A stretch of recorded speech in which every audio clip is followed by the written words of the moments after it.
On veut savoir la méthode appropriée pour un réel changement parce que d'habitude, on parle à des jeunes, on parle, mais on a l'impression qu'ils n'écoutent pas. Alors, c'est quoi la véritable méthode pour un réel changement? Alors, je pense qu'il faut d'abord un examen de conscience pour chaque jeune. Vraiment un examen de conscience. Et de savoir ce qu'on veut. Parce que tant qu'on ne sait pas ce qu'on veut, on ne peut pas changer les mentalités. Et une bonne éducation, parce que l'éducation part, je vais vous dire, nous sommes le fruit de l'éducation de nos parents, de nos familles.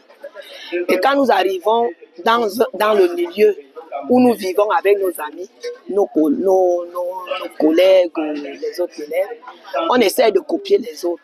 Il ne faut pas copier les autres. Il faut rester soi. C'est ça un peu.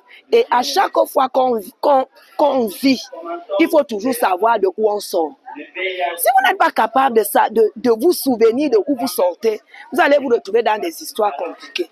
C'est ça le changement de mentalité parce que vous aurez parlé aux gens. Vous aurez dit quoi que ce soit.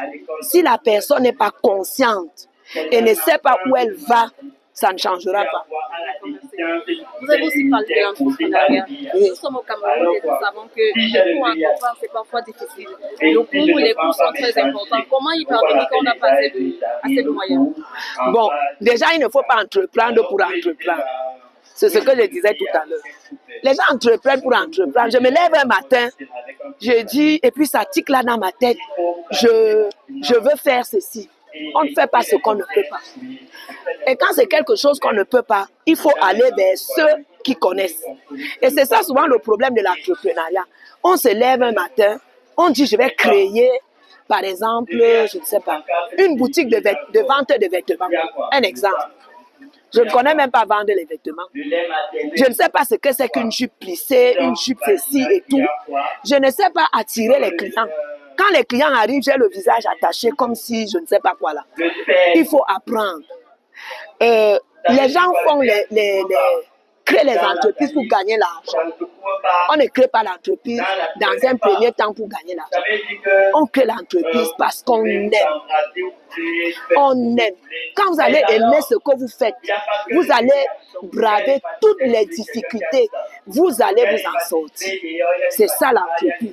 Aujourd'hui, on parle de rien pour créer une entreprise. Il y a des entreprises même où vous n'avez pas besoin de créer 5 francs, d'avoir 5 francs. Vous créez un petit concept.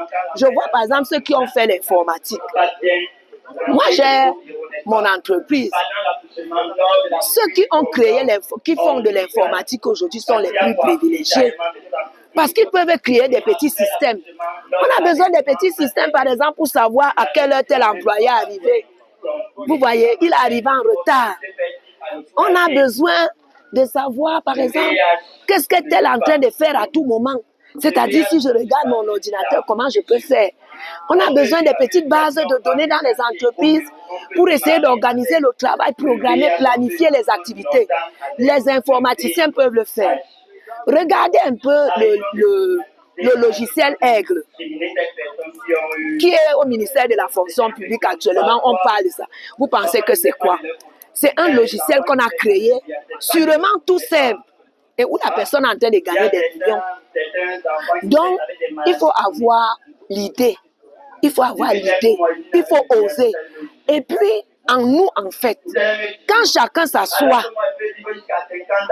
il y a un génie qui somnole en chacun de nous.